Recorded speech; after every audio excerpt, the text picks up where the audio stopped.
Pressure কুকারে জল বসিয়ে তার মধ্যে এখানে আলু আর কাঁঠাল দানাগুলো একদম কেটে নিয়েছি, আর কাঁঠাল দানার উপরে অংশটা ছাড়িয়ে ভেতরে লাল অংশটাও খানিকটা করে ফেলে দিয়েছি, একদম বটি দিয়ে কেটে নিয়েছি। আর আলুগুলোকে একেবারে সেদ্ধ করে নেব। এখন এর মধ্যে এবার চলে যাচ্ছে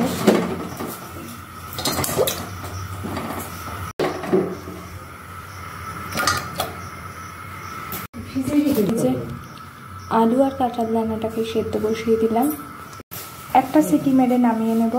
রেডি করছি হলুদ গুঁড়ো, সাথে দিয়ে দিচ্ছি এখানে ধনের গুঁড়ো,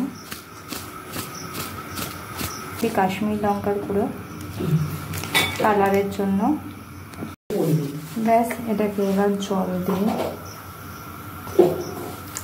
গুঁড়িয়ে নেওয়ার পালা। টমেটো, কাঁচা লঙ্কা, আদার পেস্টটাকে করে নেব।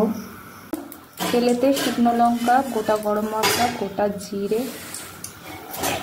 তেলেতে শুকনো লঙ্কা, গোটা জিরে, গোটা গরম মশলা ফোড়ন দিলাম। এর মধ্যে এবার সেদ্ধ আলুগুলোকে দিয়ে ভেজে নেব। আলুর সাথে সাথে এখানে কাঁঠাল দানাগুলোকে একটু ভেজে নেব।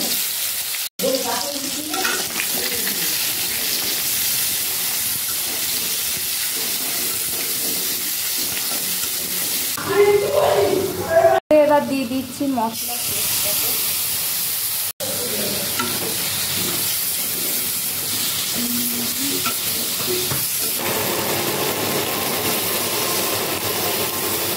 তো টমেটো আর কাঁচা লঙ্কার পেস্টটাকে দিয়ে দিলাম। মাছটাকে ঢাকা দিয়ে দিয়েছি। এবার এর মধ্যে পড়বে পরিমাণ মতো জল।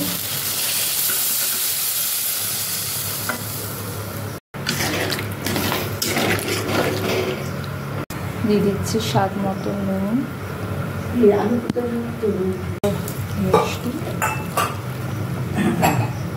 দানার মিষ্টি তরকারিটা হয়ে গেছে।